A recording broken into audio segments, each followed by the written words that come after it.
কোকৰাঝাৰৰ দুদিনীয়া কাৰ্যসূচীৰে আৰম্ভ হৈছেহি যে খাদ্য মেলা। এই খাদ্য মেলা আয়োজন কৰা হৈছে কোকৰাঝাৰ চৰকাৰী উচ্চতৰ মাধ্যমিক বহুমুখী খেলপথাৰত। আজিৰ পৰা আৰম্ভ হৈছে। এই সামগ্ৰিক দৃশ্যংগ মহোযোগী দেখুৱাব এয়া হৈছে যিটো জৈৱিক সাৰেৰে যিটো উৎপাদিত বিভিন্ন শাক পাচলিৰ হওক বা বিভিন্ন থলুৱাভাৱে যিটো উৎপাদন কৰা যিটো খাদ্যসমূহক আমি খাদ্য হিচাপে গ্ৰহণ কৰিব যেনেকৈ পাৰোঁ তাৰ প্ৰতি সজাগতা লৈ অনাৰ মূল উদ্দেশ্যলৈ আজিৰ পৰা যিটো এই দুদিনীয়া খাদ্য মেলা আৰম্ভ কৰা হৈছে। এয়া চাওক মহোযোগী দেখুৱাইছে যিটো কৃষি বিভাগৰ দ্বাৰা যিটো জৈৱিক সাৰেৰে যিটো উৎপাদিত বিভিন্ন শাক পাচলি ইয়াত প্ৰদৰ্শন কৰা হৈছে। ইয়াৰ বাহিৰেও যিটো থলুৱাভাৱে যিটো প্ৰস্তুত কৰা খাদ্য ইয়াত বিপণীৰ জৰিয়তে যিটো খাদ্য বিপণীত এনেকৈ প্ৰদৰ্শন কৰা পৰিলক্ষিত হৈছে আৰু সহযোগী দেখুৱাইছে যে মুঠৰ ওপৰত আজিৰ পৰা এই দুদিনীয়া কাৰ্যসূচীৰে আৰম্ভ হোৱা এই খাদ্য মেলাত বহুত ভিন্ন শিক্ষানুষ্ঠানৰ পৰা শিক্ষক শিক্ষয়িত্ৰী আৰু শিক্ষাৰ্থীসকলো আহিছে। আপোনাৰ ওচৰত আহিছোঁ যিটো খাদ্য বিভাগৰ তেওঁ এগৰাকী অৱসৰপ্ৰাপ্ত বিষয়া। আপোনাৰ ওচৰত জানিব বিচাৰিম আজিৰ পৰা যিটো আৰম্ভ হৈছে কোকৰাঝাৰত খাদ্যৰ ওপৰত সঠিক খাদ্য আমি কেনেকৈ গ্ৰহণ কৰিব পাৰোঁ তাৰ ওপৰত সজাগতা সৃষ্টি কৰি আপোনাৰ এই আয়োজন কৰা হৈছে।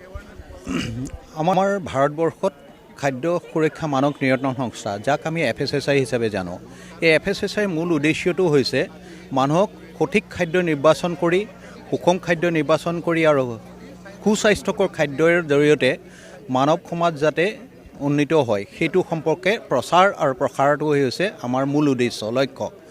গতিকে 2018 চনৰ পৰা খাদ্য সুৰক্ষা মানক নিয়ন্ত্ৰণ সংস্থা FSSAIয়ে সমগ্ৰ ভাৰতজুৰি ইট ৰাইট মেলা অনুষ্ঠিত কৰি আহিছে।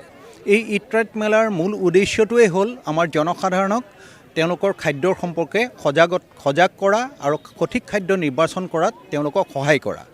গতিকে এই সম্পৰ্কে আজি অসমত বিভিন্ন অঞ্চলত এই বছৰ 4খন খাদ্য মেলা আৰম্ভ কৰা হৈছিলে।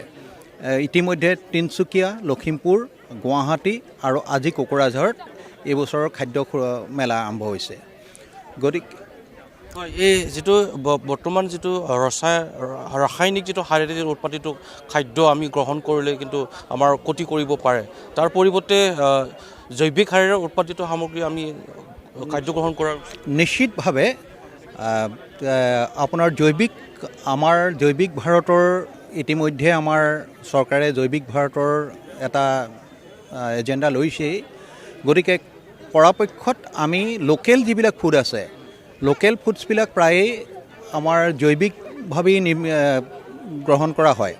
আমাৰ ৰাসায়নিক দ্ৰব্য যদি তাত ব্যৱহাৰ কৰা হয়, সেই ৰাসায়নিক ব্যৱহাৰৰ পৰিমাণ ইত্যাদিৰ ওপৰত আমাৰ নিৰ্ভৰ কৰে। সেই ৰাসায়নিক দ্ৰব্য কিমান দিনৰ পিছত আমি ৰাসায়নিক দ্ৰব্য ব্যৱহাৰ কৰাৰ কিমান দিনৰ পিছত সেই যদি খাদ্য আমাৰ ব্যৱহাৰৰ কাৰণে আমি গ্ৰহণ কৰোঁ, তাত আমাৰ স্বাস্থ্যৰ ক্ষতিটো কম হয়। তাক কিন্তু লগে লগে ৰাসায়নিক দ্ৰব্য ব্যৱহাৰ কৰিয়েই যদি সেইটো আমি